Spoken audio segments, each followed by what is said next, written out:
Abra sua Bíblia, por favor, no Evangelho de São João, capítulo 14.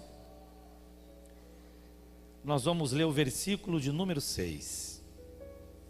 Disse Jesus: Eu sou o caminho, a verdade e a vida. Ninguém vem ao Pai senão por mim. Vamos falar juntos? É bem conhecido de todos, né? Disse Jesus: Eu sou o caminho, a verdade e a vida. Ninguém. Aleluia. O momento que o Senhor Jesus pronunciou esta palavra, aqui no capítulo 14, era um momento que, emocionalmente falando, os discípulos estavam atemorizados, amedrontados, temerosos e duvidosos pelos seus futuros. Jesus Cristo, quando iniciou o seu ministério profético, ele chamou os discípulos para seguir. Venha e eu te farei pescadores de homens. Para outro ele disse: vem e siga-me. Ele fez o doutor Lucas deixar a medicina para segui-lo. Ele fez Mateus, o publicano, deixar a profissão para segui-lo. Todos esses discípulos tinham suas profissões, a grande maioria pescadores, e passaram a viver e a crer na visão de Jesus. Jesus estabeleceu para eles uma visão e eles creram naquela visão e seguiram a Jesus por conta daquela visão, a visão de estabelecer o reino de Deus. Aqui no capítulo 14, esse momento aconteceu nos 10 últimos dias da vida do Senhor Jesus, de forma humana. Jesus estava aqui se aproximando dos dias da crucificação, do Calvário, do Gólgota, dos dias em que ele sabia que seria imolado e entregue por sacrifício. A perseguição de Caifás, que era o poder religioso da época, o sumo sacerdote, o pastor do grande templo, a perseguição de Caifás estava muito grande. E Jesus estava sofrendo não só uma perseguição religiosa que o levaria à morte, mas também uma perseguição política, porque Jesus estava sendo procurado também por um rei, que era o rei Herodes, que queria matá-lo. Jesus estava ali debaixo de pressão. E a semana em que ele fora crucificado foi a semana da Páscoa, da grande festa da Páscoa, aonde todo judeu sai da onde está e vai para Jerusalém celebrar a Páscoa no templo. E Jesus Cristo, mesmo sabendo que estava sendo perseguido, hospedado na casa de Lázaro em Betânia, todos os dias ele ia para Jerusalém pregar no templo, ou pregar no pátio do templo, mesmo debaixo de forte ameaça de morte, sendo perseguido, sabendo que a qualquer momento poderiam prendê-lo, levá-lo e matá-lo. Enquanto o Senhor Jesus pregava, Caifás tinha medo de mandar prendê-lo, e ali nascesse uma revolta das pessoas, porque Jesus era respeitado como profeta, como canal de Deus para a manifestação de milagre. Toda Jerusalém conhecia Jesus como profeta de Deus. Os judeus não o reconheceram como Messias, mas o reconheceram como profeta. Você vai ver isso quando ele estava na cidade de Naim, São Mateus capítulo 8 e 9, ele ressuscitou o filho da viúva, e alguém gritou dizendo: eis que um profeta está em nosso meio, porque Deus visitou o seu povo. Todo mundo sabia que através de Jesus, mortos levantavam, cegos viam, surdos ouviam, mudos falavam, demônios eram repreendidos. Aonde o Senhor Jesus chegava, caminhava, os sinais o seguiam. O que são milagres? O que são os sinais? Milagre é a testificação de que Deus está presente neste lugar. Porque o pregador prega e o cantor canta, mas milagre só quem faz é Jesus. Então o milagre é a evidência da presença de Jesus e do poder de Deus naquele ambiente e naquele lugar. Aqui, por causa da perseguição, a popularidade de Jesus estava baixa.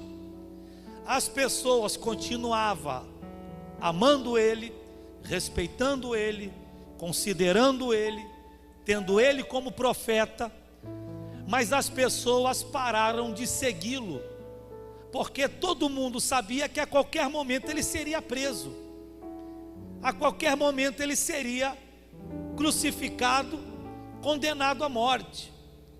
E Jesus Cristo, à luz da lei, ele cometeu um crime, que foi exatamente esse crime que o colocou numa cruz.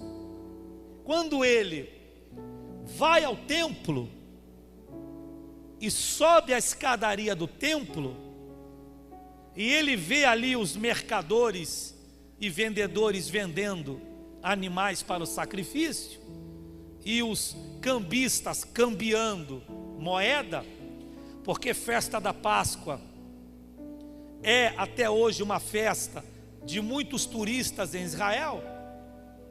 Então havia muito câmbio de moeda, e Jesus viu aquele comércio de câmbio de moeda na escadaria do templo. Ele não aceitou aquilo. Por isso que ele expulsou os cambistas, expulsou os que comercializavam câmbio, os vendedores de animais para sacrifício no templo, e ele, à luz da lei, comete um crime. Ele diz assim: eu derrubarei esse templo, e em 3 dias eu posso edificá-lo. Quando ele fala eu derrubarei o templo, ou eu posso derrubar o templo, ele, aos ouvidos das autoridades, ele estava falando do templo, da glória de Deus.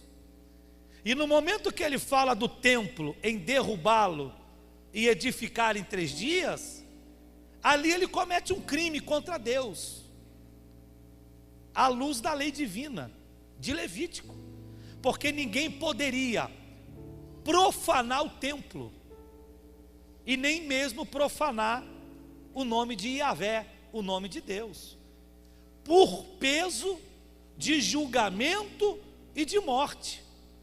Essas palavras de Jesus foi uma profanação.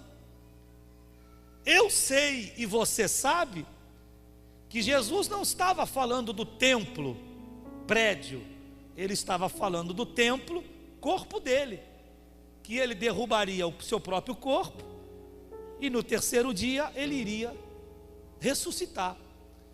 Mas essa palavra foi o que o sentenciou a ser julgado no julgamento de Caifás, Anás, Pilatos e Herodes. Por que Jesus morreu na cruz? Qual foi o crime dele? o crime que o levou a morrer, foi o crime de ter profanado o templo.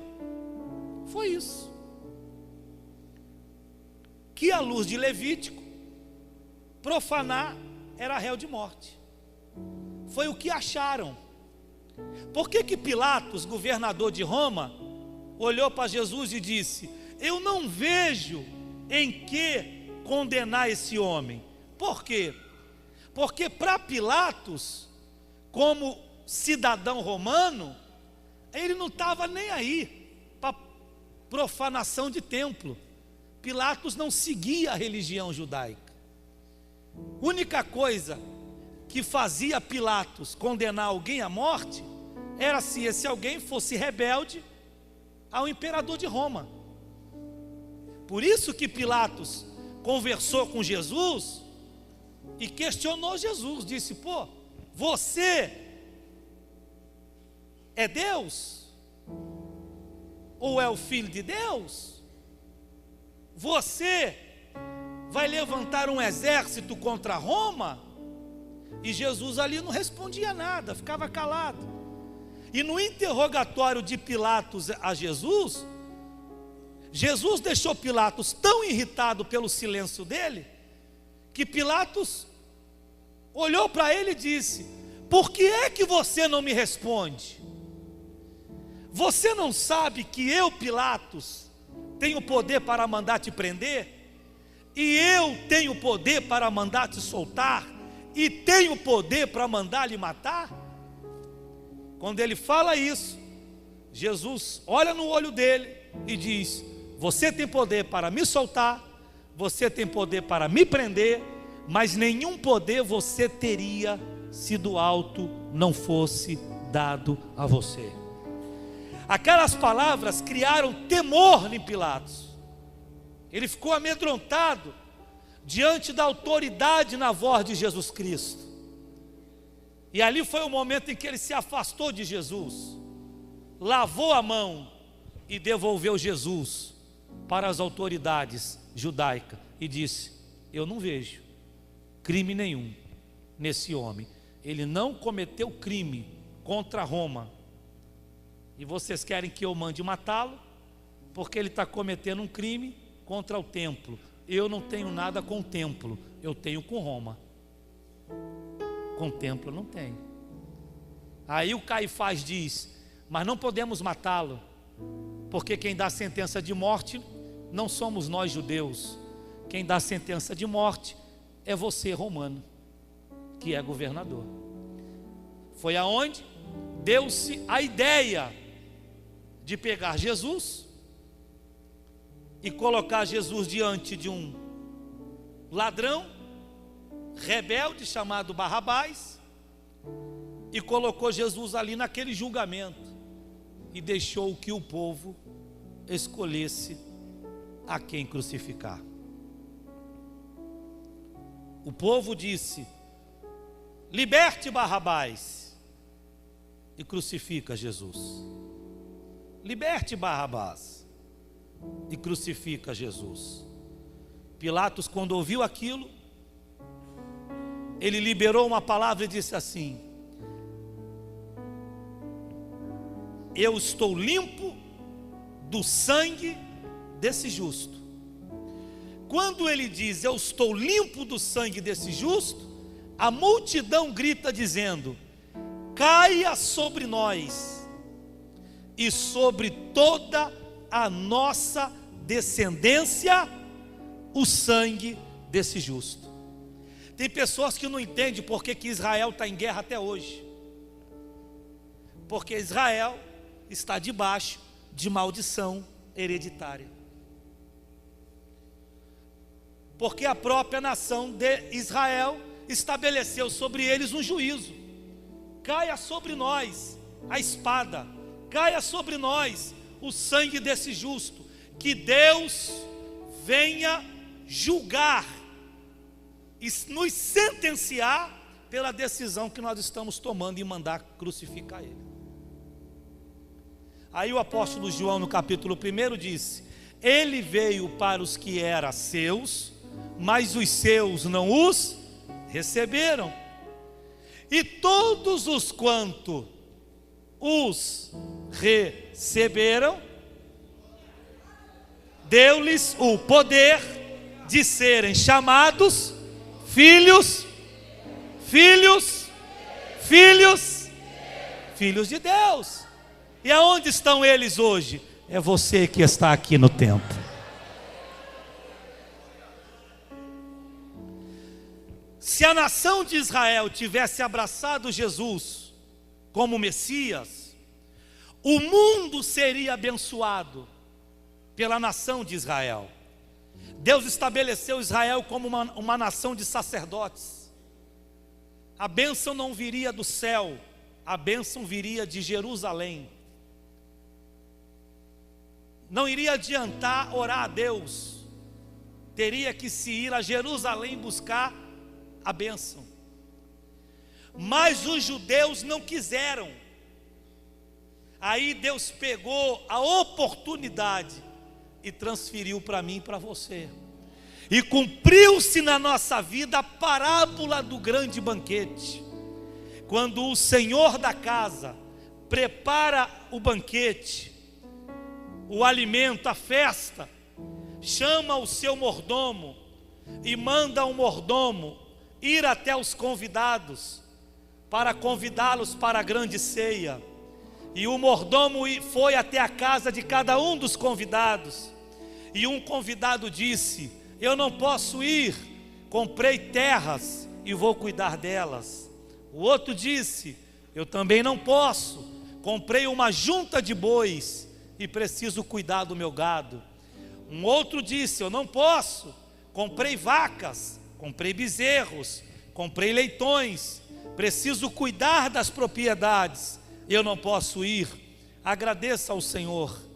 E aquele mordomo volta para a casa do seu senhor, trazendo todos aqueles convites, e ele diz para o seu senhor: uns foram cuidar das terras, outros dos gados, outros dos bezerros, outro dos leitões, outros dos negócios. Ninguém pôde vir ceiar com o Senhor. Aí o senhor da casa olha e vê a mesa preparada. Aí ele chama o seu mordomo e diz: vá para os becos, para as vielas, para as ruas, e me traga os mancos, aleijados, mendigos, doentes, para que eles venham ceiar conosco. E esses mancos e aleijados e doentes nada mais foram do que eu e você, que não tínhamos direito ao banquete, mas como os judeus não quiseram e você recebeu o convite, você aceitou. Aí Deus pega a bênção de ser uma nação de sacerdote e transfere para a igreja. E diz: a igreja é a nação de sacerdote.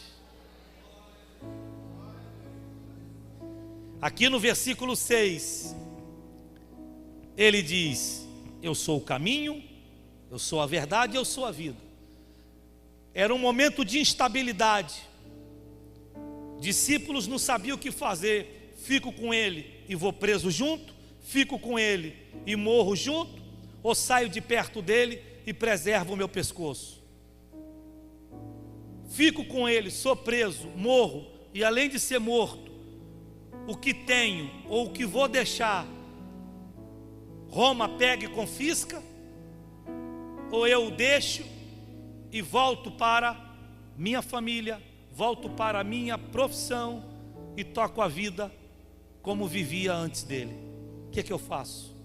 Estabilidade. Todo momento Jesus dizia: vou para o Pai, estou indo embora, para onde eu for você não pode ir. Agora você imagine a cabeça deles. Eles estavam há 3 anos atrás trabalhando. Aí Jesus aparece para eles e diz assim: vem, larga, deixa e me segue. Aí eles deixam tudo e seguem. 3 anos depois, Jesus diz assim: para onde eu vou, vocês não podem ir. Olha a cabeça deles. 3 anos atrás o Senhor mandou eu largar tudo para te seguir. Agora o Senhor está falando que para onde o Senhor vai eu não posso ir? Como é que fica tudo que eu fiz, tudo que eu larguei, tudo que eu abdiquei, para poder seguir o Senhor? Aí começou o burburinho entre os discípulos.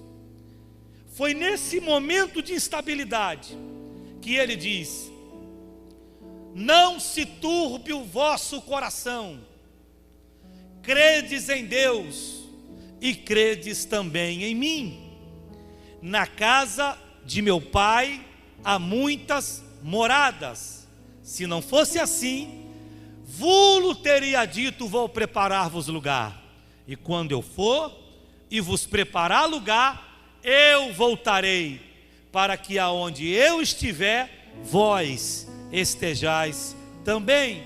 Aí pela segunda vez ele diz, para poder combater a instabilidade: não turbe o vosso coração, credes em Deus e credes também em mim. Depois que ele libera esta palavra, ele diz: eu sou o caminho, eu sou a verdade e eu sou a vida. Quando ele fala de caminho, ele fala de direção. Quer uma direção? Busque nele. Quer saber o que fazer? Busque nele. Quer saber o que falar? Busque nele. Jesus é a nossa direção. Ele é o Deus das revelações. Enquanto você dorme, Ele fala com você. Enquanto você está em casa, Ele fala com você. Quando você está no carro, Ele fala com você. Quando você está trabalhando, Ele fala com você. Em qualquer momento do dia, esteja onde você estiver, Ele tem uma revelação preparada para você. Quando ele disse eu sou o caminho, ele está dizendo: não fiquem perplexos, não desanimem, não esmureçam, não se acovarda, siga o que eu estou falando, vai naquilo que eu estou falando. Eu sou o caminho, eu sou a direção, eu sou o caminho, eu sou a direção. Há caminhos de Deus que você pode não entendê-los hoje, mas você vai compreendê-los amanhã. Aleluia! Eu sou o caminho. Aí ele diz: eu também sou a verdade. Números 23 diz que Deus não é homem para que minta, e nem filho do homem para que se arrependa. Quando ele disse eu sou a verdade, ele quis dizer o seguinte: nada que vocês me ouviram falar até aqui, nesses anos que estão comigo, nenhuma palavra cairá por terra. Eu farei cumprir tudo que eu prometi. Quantos aqui estão debaixo de promessa? Levante a mão. Balança assim, dando glória a Deus. Balança fazendo festa. Está debaixo de promessa? Ele é a verdade. Ele é a verdade. Salmo 105, Salmo 119. Lâmpada para os meus pés é a tua palavra, e luz para os meus caminhos. Eu sou a verdade. Eu falei, eu faço. Eu prometi, eu cumpro. Por mais adverso que esteja o momento, se você está debaixo de promessa, eu vou reverter essa situação nesta noite. Sou o caminho, sou a verdade, e eu sou a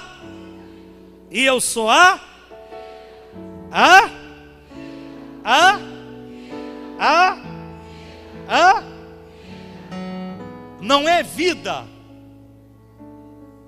de estar vivo, não é a vida do dom da vida, não é a vida do fôlego de vida. Quando ele disse eu sou a vida, é dinamismo, motivação, euforia, ânimo, alegria, disposição, vontade de vencer, vontade de andar, vontade de caminhar, vencer o preconceito, vencer o desânimo, vencer tudo aquilo que levantam contra você. Quando ele fala de vida, não é a vida no sentido de estar vivo, porque tem muita gente que vive, mas está morto.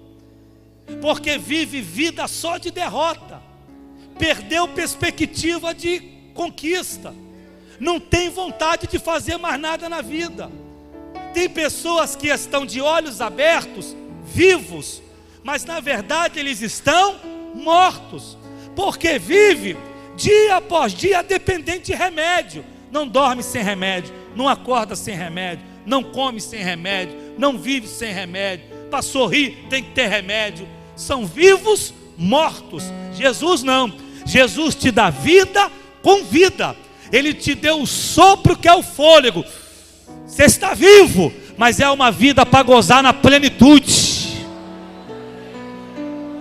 Disposição e prazer em estar de pé. É isso que ele quis dizer.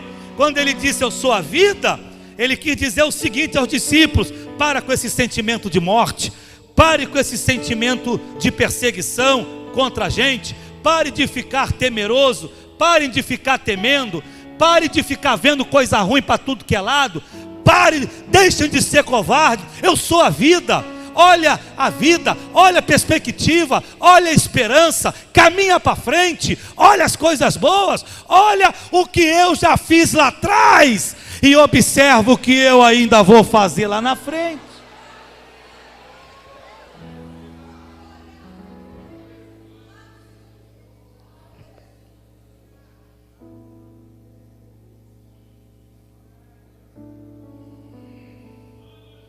Como é que vai ser a segunda-feira amanhã? Ah, não sei. Só Jeová. Só Deus na causa. Como é que está a família? Só luta.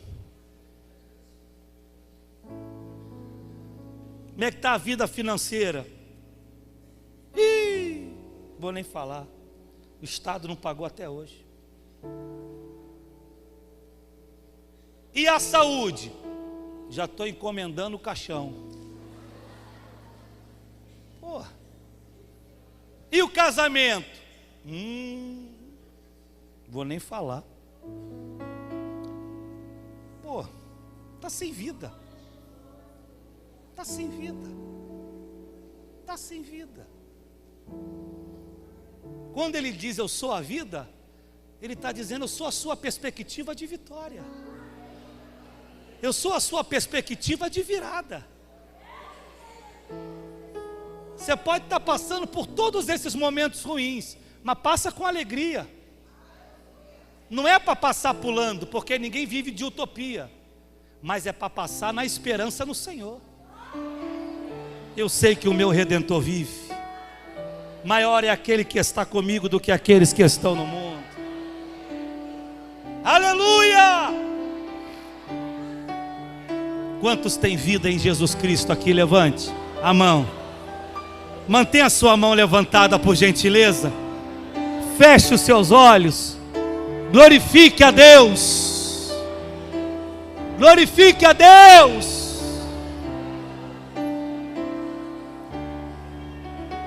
Aleluia! Como é que vai ser a tua semana? Só vitória. Como é que vai ser a tua segunda-feira? Vitória. E a terça? Vitória também, pastor. E a quarta, a quinta, a sexta e o sábado? Vitória, vitória, vitória e vitória. Aleluia! Aleluia! O Deus que me trouxe até aqui vai me fazer caminhar mais 1000 léguas, 2000 léguas, 4000 léguas, e eu vou caminhando até quando Deus achar que tem uma obra na minha vida. Aleluia! Aleluia! Aleluia! Aleluia! Aonde está vendo óbito, Jesus está dizendo que tem vida.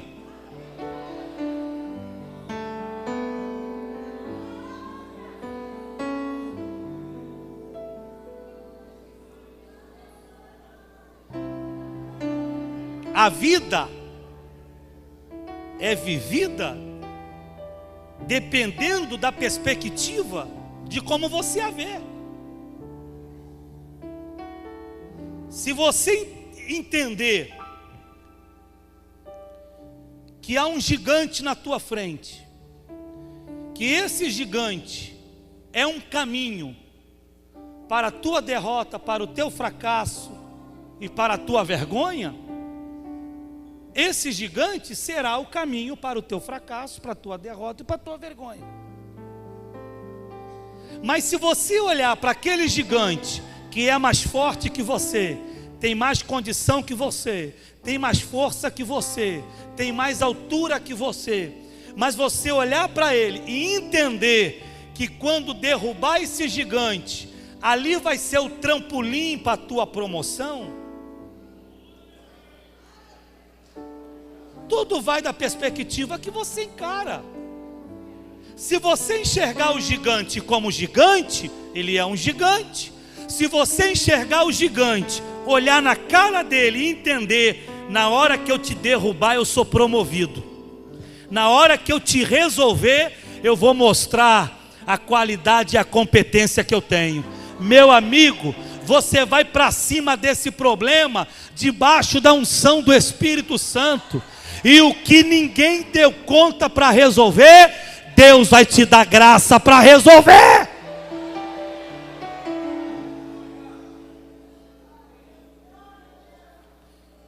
O gigante que para muita gente é morte, o mesmo gigante para você é promoção.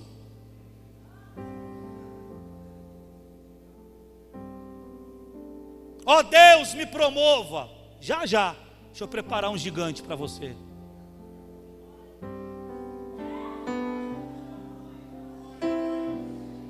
Bom, mas o Senhor lá atrás falou que ia me dar vitória. Pois é, mas para ter vitória tem que ter afronta. Olha o gigante afrontando aí. Agora você dá conta para derrubar ele. Você está entendendo o que Deus está falando? Ei, irmãos, eu falo isso pela revelação de Deus. Aquilo que você está vendo intransponível, Deus está dizendo que é o degrau para a tua promoção. Seja no nível espiritual, seja no nível profissional, seja no nível intelectual, no nível que você precisar ou achar, é a tua promoção. Se você desistir, vai voltar para trás como muitos. Se você encarar, muitos vão ver a vitória que não viu na vida de ninguém.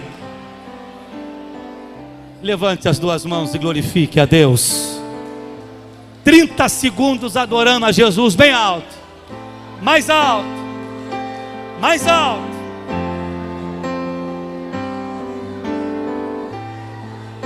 Adore a Deus. Adore a Deus.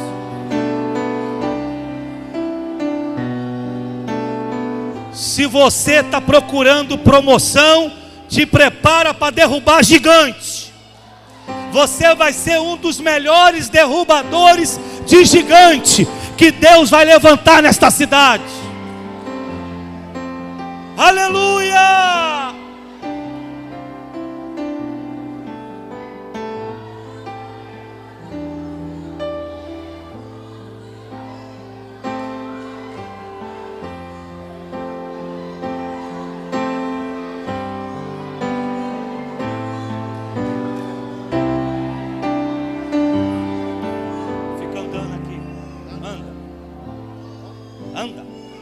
Anda e foge de mim. Anda e foge de mim. Olha isso aqui. Ó. Sabe o que é isso aqui? Eu preciso dele. Eu quero ele. Ele é a minha vitória. Eu preciso dele. Pode parar um pouquinho. Guarda isso aqui. Você só vai alcançar na sua vida aquilo que você perseguir. Se você não perseguir, você não alcança. Anda. Fica ali perseguindo, meu amigo. Fica ali perseguindo, meu amigo. Só que vai ter uma hora que a graça de Deus vai vir sobre você.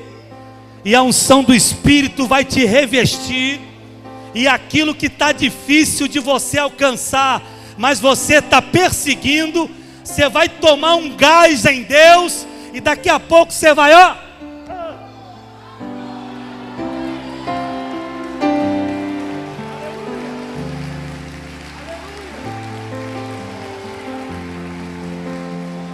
Aleluia! Só se conquista o que se persegue.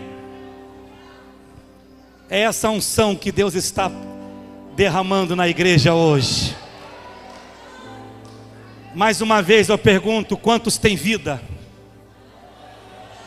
Libera um sorriso para Deus, e libera para Deus os melhores glórias que você tem.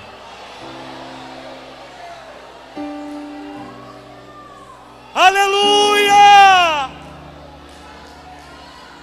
Libera para Deus os melhores glórias que você tem, os melhores aleluias que você tem. Persegue aquilo que você sonha. Deus vai te fazer chegar.